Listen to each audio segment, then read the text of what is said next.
Hello there, I'm Henry Keane and this is News Pulse, the beating heart of the news from Ukraine and for the world. They moved dangerously close to enemy lines, launching point-blank attacks on the enemy, shielding the whole front line and evacuating the wounded under fire. For Ukrainian tank crews on the front line, the work just never stops, and every task comes with life-threatening risks. The crew from the 63rd Brigade got into the focus of our correspondent Alyona Gramova's camera. Our film crew is on its way to meet the tank operators of the 63rd Separate Mechanized Brigade. The road is dangerous, and even in the forest, you can't let your guard down. At any moment, you can become a target. Even though we're in the forest, this place can be called safe. Hunting for tank crews and other military equipment, Russian forces often shell the woods with artillery, carry out airstrikes. Even here, FPV drones and drones connected by fiber optic cables are flying in. Even as we're just arriving here, an FPV drone can show up at any moment, and that's it. So they can even fly into the woods using fiber optic control? Yes, easily. They operate in the forest. You don't have to wait long for these so-called visitors. Upon hearing the sound of an approaching drone, we immediately head into the shelter. Supercam. That's recon. And when recon shows up, then comes the artillery, or mines. Maybe not mines, but artillery, for sure. Just a few days ago, the servicemen were assigned a challenging mission, evacuating wounded infantrymen. But they also had to rescue the crew of the evacuation vehicle, which came under fire itself while trying to retrieve the injured. When the tank crew reached the location, they found themselves under intense Russian fire. FPV drones started falling because of our electronic warfare. Then came the mines. The artillery missed slightly, landed further away. Still, the servicemen managed to tow the burning evacuation vehicle, loaded the wounded into their tank, and raced back. On the way out, the tank was under constant Russian fire. Only handing the wounded over to medics did the crew realize how close to death they had come. Every second of that mission was deadly, but they made it. They saved their brothers in arms. For me personally, I felt fear when we were driving in. You realized where you're going and what could happen. But afterward, like Sarmat said, you understand what could have happened. You feel it a little, but not for long. You move on quickly. The tank crews have dozens of such stories. There were times we moved 50 meters, 70 meters. We were clearing out enemy positions. There's no time to think. There are people out there, guys just like us. Before each mission, the tank crews try not to think about the worst. Instead, they focus on staying positive. Helping them keep their spirits up is their beloved mascot, a cat named Riska. The servicemen joke that she is an official 5th crew member. She loves jumping into the tank. When we were building a shelter for the tank, she loved climbing all over them. Does she sleep with someone on bed? She can sleep with everyone, one by one. She picks whoever's warmer. The tank operators have been working as a close-knit team for a long time. They carry out missions in one of the most intense areas along the Donetsk front. They say the workload is only increasing, but they'll do everything they can to bring Ukraine closer to victory and drive the Russian occupiers off their land. Reported by Alexandra Zaslavets, Alyona Gramova, Evgeny Karmazin from Donetsk region, UATV News. President Volodymyr Zelensky has announced that Ukraine is drafting the framework for a future multinational military contingent. A meeting of the so-called Coalition of the Willing took place in Paris, bringing together representatives from Ukraine, France, the United Kingdom and Germany. Finally, at the heart of the talks, long-term security guarantees for Ukraine, of course. Meanwhile, Denmark's defense minister emphasized that Ukraine is already contributing significantly to NATO's military capability. What Ukraine's real battlefield experience can teach European armies is explored in our report.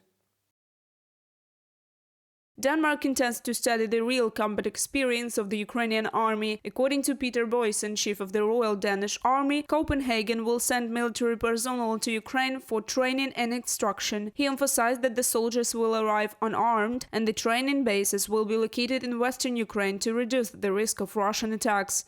Danish soldiers will learn from the Ukrainian military, including their experience in drone warfare, which accounts for more than 70% of the defeats of Russian forces. Stressing the importance of the combat experience gained by Ukrainian soldiers, as well as the prospects for training Danish soldiers in Ukraine, Boysen noted that Ukraine is moving from the role of a recipient of Western aid to the role of a state that itself contributes to the combat readiness of NATO countries. From Deutsche Welle publication.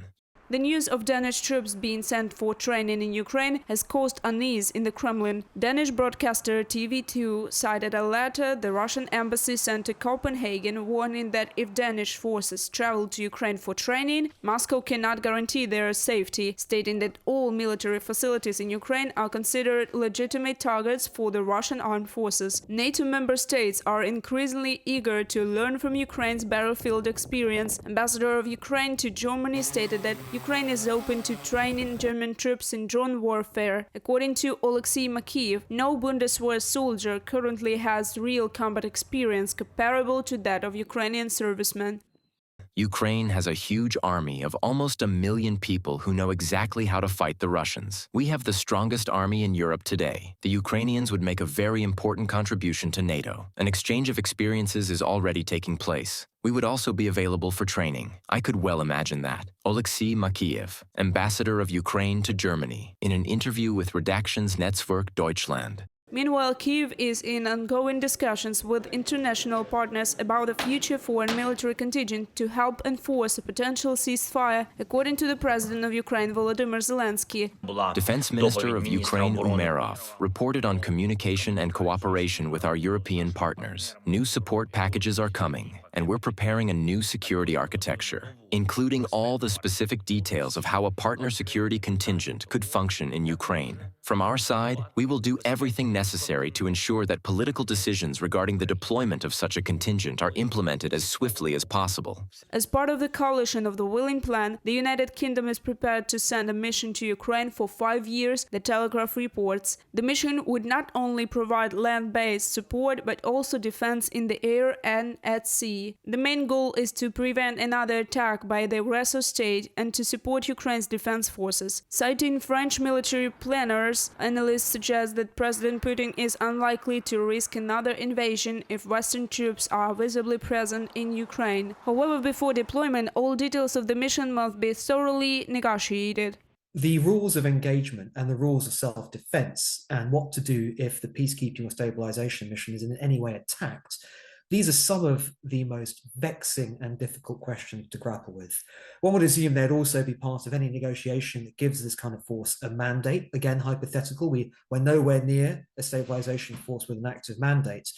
How you resolve these questions is extremely hard to work out, because you can't deploy armed forces on the ground with no right to self-defense. Ukraine is also looking to Turkey for support in providing security guarantees. President Zelensky said Ankara could play a role in ensuring peace in the Black Sea region and confirmed that talks on this matter are ongoing. Reported by Alexandra Zaslavets, Larissa Petruk, UATV News. While Ukrainians continue to fight, the Russian elite is, that's right, growing richer. Why am I not surprised?